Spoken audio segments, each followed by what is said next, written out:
महत्वपूर्ण बात कही सर आपने, और मैं उस पर चाहूंगी कि आप थोड़ा और विस्तार से बताएं। कई सालों से ये वेकअप कॉल है, और इस बीच में अरावली को लेकर के जिस तरीके से खबरें आई, ऐसे में ये हमें किस और ले जाएगा?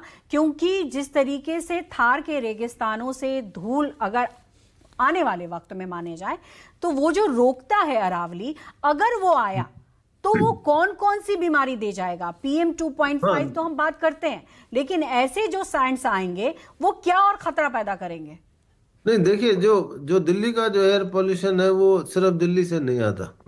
ये 300 किलोमीटर के अराउंड लाहौर से भी आता है, पंजाब से भी आता है, हरियाणा से भी आता है।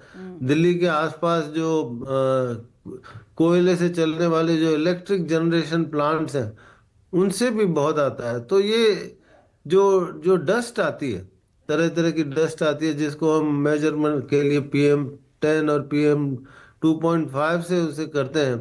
तो ये अरावली के अगर डिस्टर्ब हो जाएगी तो एयर पोल्यूशन बढ़ जाएगा और ट्रैप भी हो जाता है, क्योंकि दिल्ली के NCR में एयर पोल्यूशन ट्रैप हो जाता है। इस वजह से अब आपने पूछा कि उसमें क्या क्या होगी, इसमें सबसे ज्यादा होगा अस्थमा, उससे उसके नेक्स्ट होगा chronic obstructive pulmonary disease, bronchitis जिसको कहते हैं, जो कि इस समय वर्ल्ड का third leading cause of death है।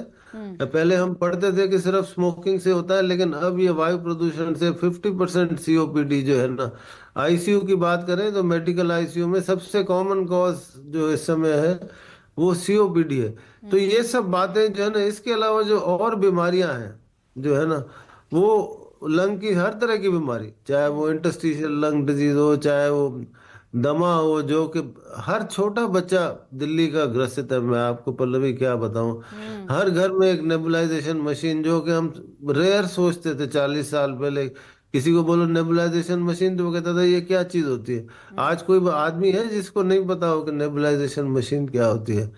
बच्चों की डेवलपमेंट पे, बच्चों के, दिल्ली के बच्चों के लंग्स बाकी देशों के और बाकी शहरों के, एक स्टडी हुई थी जहाँ तिरुपति के बच्चों के लंग की कैपेसिटी प्राइमरी स्कूल के साउथ दिल्ली के स्कूल से कंपेयर करी गई थी काफी साल पहले। ये पब्लिश स्टडी है। जी। दिल्ली के बच्चों की लंग की कैपेसिटी डेफिनेटली कम थी तिरुपति के बच्चों से।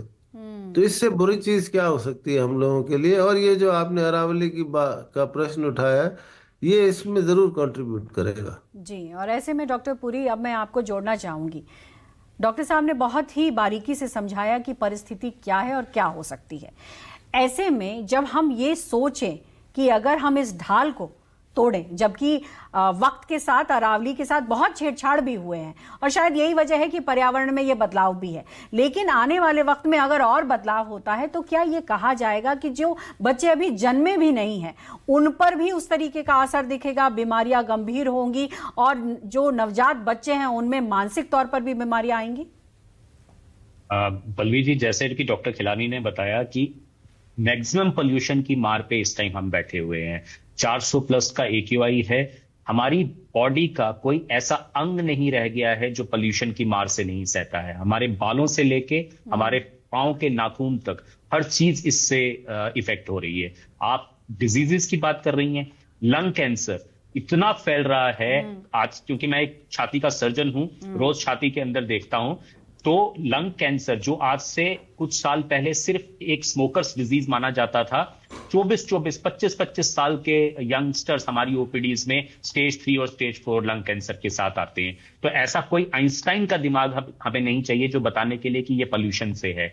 बुरी से बुरी बीमारियां आप देख रही हैं, कितने यंगस्टर्स हैं आजकल जिनको MI हार्ट अटैक की भी प्रॉब्लम हो रही है। एक मेजर कारण जो है वो एयर पोल्यूशन है। ऑक्सीजन, मोटापा बढ़ता जा रहा है लोगों में। लोग सोचते हैं सिर्फ जंक फूड इसका एक कारण है, एक बहुत बड़ा कारण इसका लंग पोल्यूशन है।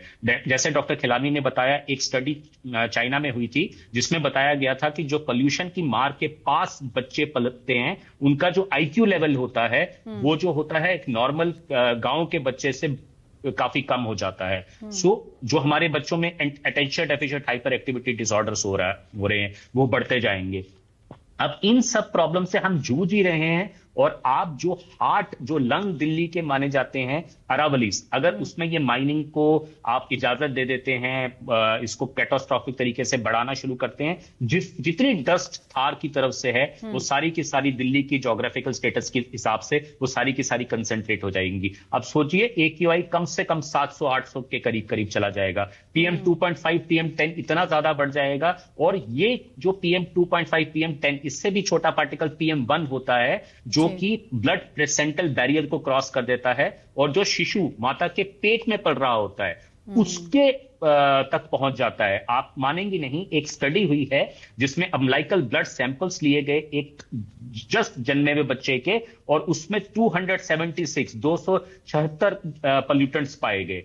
ये गिफ्ट तो हम दे ही रहे हैं, और अगर हम अरावली के साथ छेड़छाड़ करते हैं जो कि हमको इस थार की मार से बचाती है, तो फिर आप सोच लीजिए कि दिल्ली का क्या हाल होने वाला है। दिल्ली के बच्चों का, दिल्ली के बुजुर्गों का, COPD के पेशेंट्स का, ILD के पेशेंट्स का हाहाकार मच जाएगी। आईसीयूज भर जाएंगे पूरी तरह से, रेस्पिरेटरी आईसीयूज में जगह नहीं मिलेगी लोगों को एडमिट करने के लिए, इतनी बुरी हालत हो जाएगी।